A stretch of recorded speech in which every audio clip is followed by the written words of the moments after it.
Quiero darle la bienvenida a todos ustedes al Diplomado en Auditoría Jurídica, el cual es realizado a través de la Escuela de Gestión Pública Plurinacional en la modalidad virtual.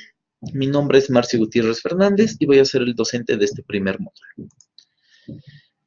El módulo 1 ha sido denominado Constitución Política del Estado y la Defensa Legal del Estado. Este módulo está compuesto por 5 partes. La primera está dedicada al nuevo derecho constitucional boliviano y la transformación del Estado, que en otras palabras es el proceso constituyente de 2006 que culmina con la promulgación de la nueva Constitución Política del Estado el 7 de febrero de 2009, el cual dará origen a un nuevo modelo estatal denominado el Estado plurinacional.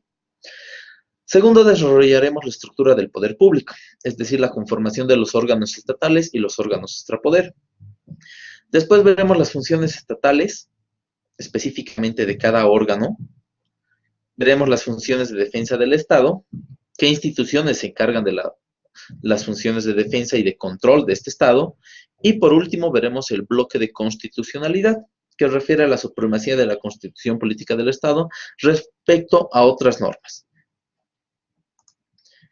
Comencemos. Como ya habíamos mencionado, la primera parte de este módulo es el nuevo derecho constitucional boliviano y la transformación del Estado. Esta parte estará dedicada a los aspectos básicos del nuevo constitucionalismo boliviano. Constitucionalismo boliviano que se crea a partir del proceso constituyente.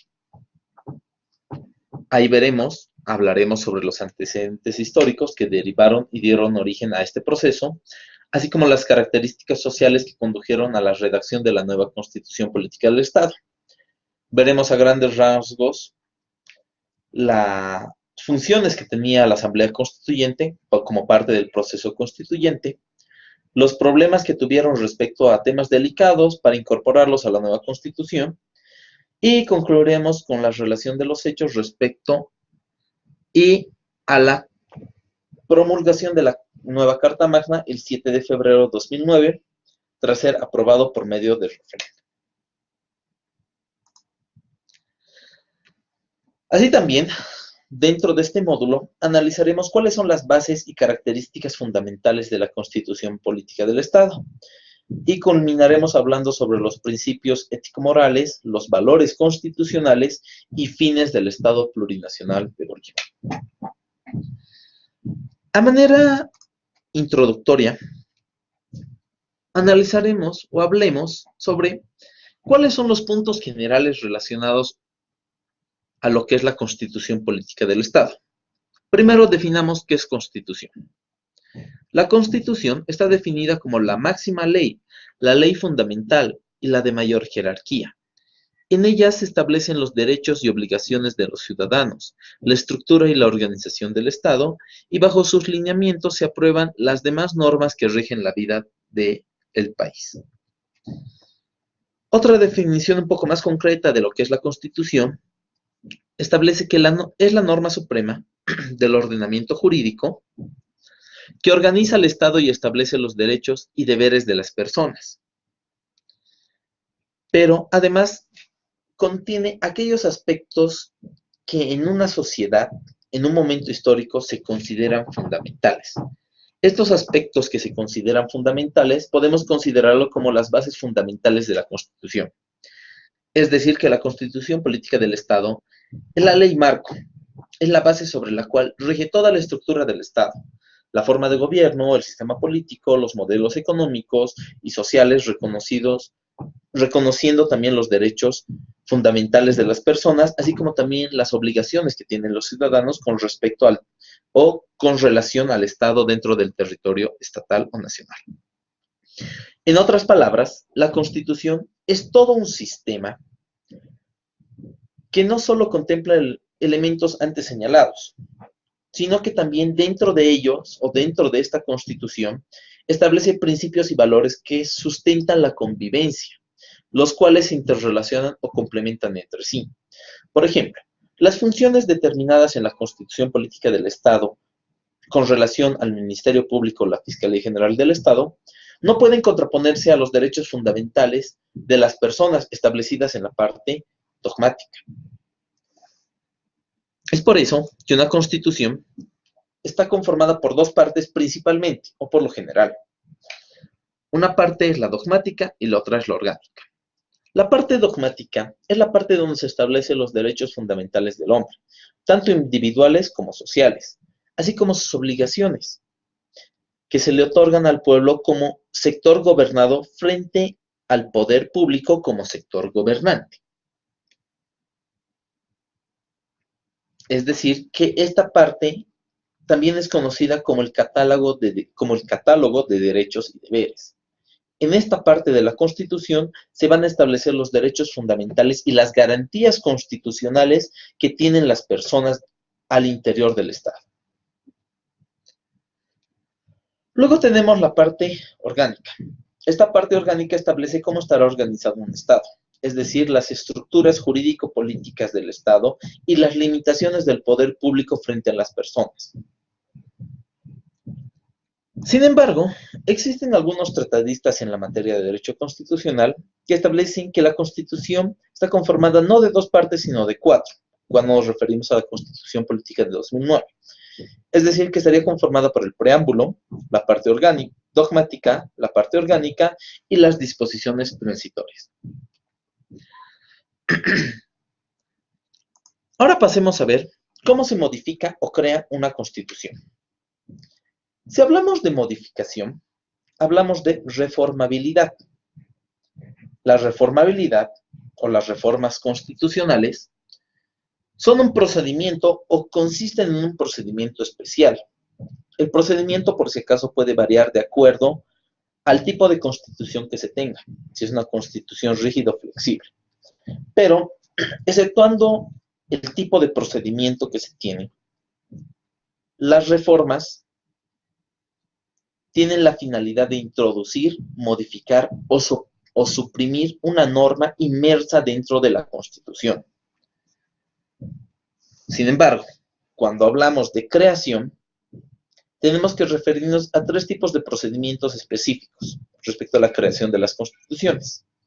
Uno es el procedimiento monárquico, el otro es el procedimiento democrático y el último es el procedimiento autocrático. En el caso de la Constitución de Bolivia, la Constitución vigente, esta se realizó mediante un proceso democrático, a través de la Asamblea Constituyente, a través de la elección de sus asambleístas y un referéndum para aprobar el nuevo texto constitucional entregado por la Asamblea Constituyente. Una vez que aclaramos estos puntos generales con relación a lo que es la Constitución y la Constitución Política del Estado, hablemos sobre los antecedentes históricos del proceso constituyente del Estado Plurinacional de Bolivia. Cuando hablamos de proceso constituyente, debemos hablar de la Asamblea Constituyente de 2006 y las causas que motivaron a la conformación de la Asamblea Constituyente. Estas causas son un tema muy importante y complejo al mismo tiempo. ¿Complejo en qué sentido? En que no es fácil identificar las verdaderas causas que habrían dado origen a la necesidad de establecer o iniciar una asamblea constituyente, pues las causas en su momento fueron muchas y diversas y de diversa naturaleza, es decir, que hablamos de muchas causales. Por ejemplo, podemos mencionar que en su momento había una desigualdad económica, había un déficit social, había enojo por la privatización de los recursos naturales, había una exclusión social, una marginación de la mayor parte poblacional que tenía este país, como son los pueblos indígenas originarios, campesinos. También hablamos que había una debilidad institucional y muchas otras causas más que podemos ir mencionando, podemos ir recordando en el transcurso de este módulo. Sin embargo, todas estas causas pueden ser albergadas bajo un mismo concepto: crisis estatal.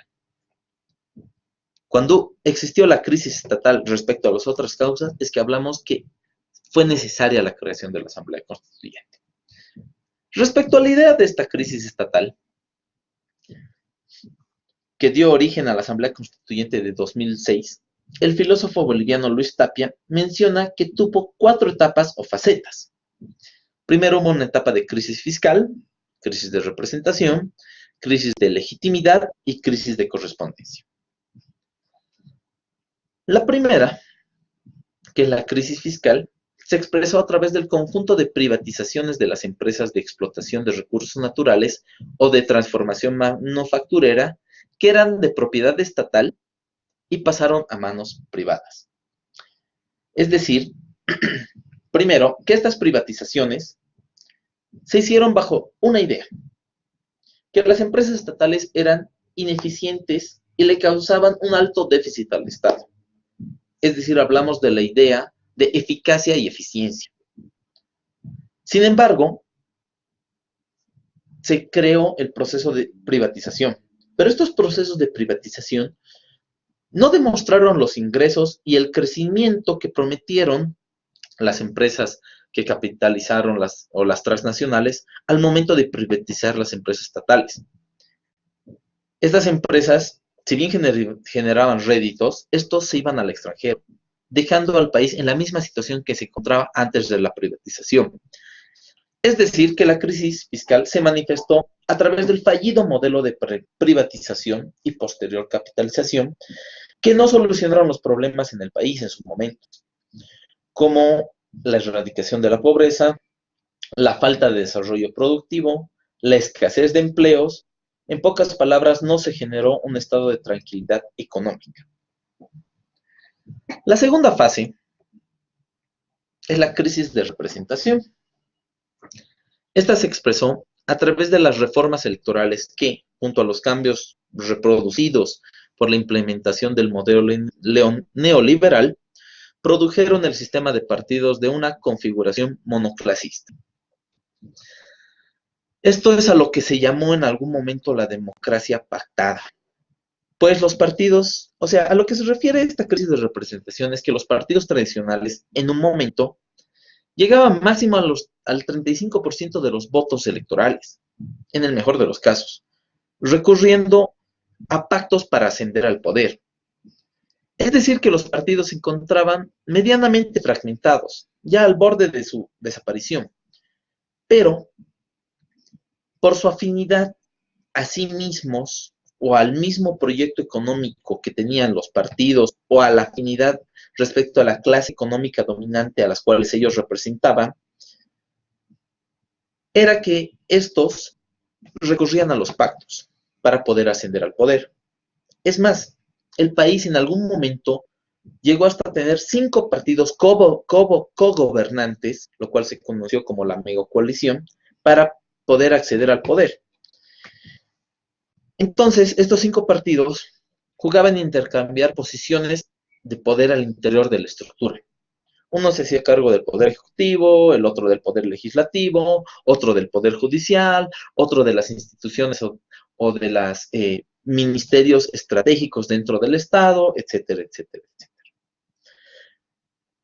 Esta representación o esta crisis de representación derivó en la tercera fase, que es la crisis de legitimidad. Esta se expresó en la pérdida de credibilidad y legitimidad de los sistemas o del sistema de partidos. Es decir, que la gente ya no sabía por quién votar, porque los partidos ya no representaban al pueblo, ya no cumplían las promesas con las cuales, o ya no cumplían las demandas que solicitaba la sociedad. Esto fue debido a que los partidos no contenían representación amplia de la sociedad civil y de los pueblos originarios campesinos. Además, esta pérdida de credibilidad y legitimidad se acrecentó en la medida en que el Parlamento y el Ejecutivo mostraban una creciente o un creciente nivel de corrupción y cinismo. Esto generó, obviamente, las primeras demandas sociales a partir de la inoperancia del sistema político. Y por último, tenemos la crisis de correspondencia. Esta se expresó en una separación del Estado respecto a la sociedad. ¿Qué quiere decir esto? Es decir, que las políticas públicas y las necesidades sociales se encontraban separadas. El Estado creaba políticas públicas que no beneficiaban, aunque no cumplían con las necesidades sociales que pedía el pueblo. No había una retroalimentación con relación al pedido social y las respuestas por parte de los gobernantes.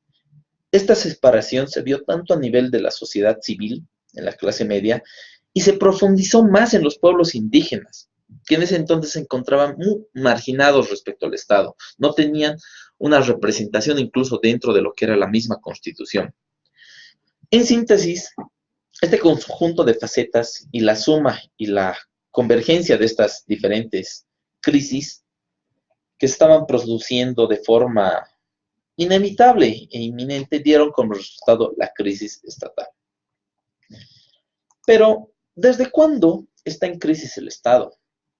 ¿Desde cuándo hay una conciencia colectiva de la crisis estatal? ¿Desde cuándo se tiene la voluntad de construir una alternativa al Estado? Para Raúl Prada, un ex constituyente, expresa lo siguiente respecto a estos puntos. Nosotros asociamos todo lo que ha ocurrido en la Asamblea Constituyente con lo destacado durante el ciclo de movimientos sociales de 2000 a 2005. Esto parece ser lo más apropiado, evaluando toda la concomitancia de los acontecimientos. Empero, la crisis del Estado comienza antes del 2000 y el proceso de interpelación al Estado tiene varios hitos que conviene tener en cuenta. De esta forma, evalúa que los hitos que llevaron al país al momento de crisis del Estado o al momento o a la crisis estatal tienen una perspectiva más amplia de lo que era la Asamblea Constituyente. Es decir, que para Raúl Prada la crisis estatal se generó antes del año 2000. Sin embargo, los aspectos ocurridos durante el año 2000 a 2005 respecto a los movimientos sociales y sus solicitudes se vieron reflejadas dentro de la Asamblea Constituyente y muy probablemente que estas demandas fueron incorporadas a la Constitución de 2009. ¿Por qué? Porque recordemos que la Constitución refleja aquellos aspectos que una sociedad en un momento histórico considera fundamentales. Por otro lado, para la investigadora en materia constitucional, la doctora María Elena Tar, las fuerzas de los pueblos indígenas y su incidencia en la Asamblea Constituyente desde un punto de vista contemporáneo tiene antecedentes de luchas previas que deben ser citadas. Es decir, la creación de la Asamblea Constituyente se remonta a todas aquellas luchas previas que han tenido los pueblos indígenas. ¿Cuáles son, pero, estas luchas previas? Entre ellas, podemos mencionar la Marcha Nacional Campesina de 1945, que culminó con el primer Congreso Indígena, instancia que logró la abolición del pongueaje en su momento, para ya la Revolución del 52, y recordemos que el pongueaje era una forma de servidumbre obligatoria, impagada, que representaba a los terratenientes en su momento. Otro antecedente importante fue la Marcha por la Vida de 1986. Esta lucha fue protagonizada por el movimiento obrero, el cual ha sido liderazado en su momento por los mineros. Al margen de estas luchas, estas dos luchas previas relatadas, tenemos el principal antecedente de la Asamblea Constituyente, que fue la Marcha por el Territorio y la Dignidad de 1990. Esta marca una nueva fase en la vida política, ya que los pueblos minoritarios desde entonces buscaban una convocatoria a la Asamblea Constituyente. Ya desde 1990 solicitaban esta Asamblea Constituyente. Consigna que también fue defendida posteriormente por las organizaciones sociales de las tierras altas. En este contexto, en 1990 se desarrolló la primera marcha indígena denominada por el Territorio y la Dignidad. Esta fue promovida por las Tierras Bajas después del segundo encuentro en San Lorenzo de Mojos y la organización organizada también por la Central de Pueblos Indígenas del Beni.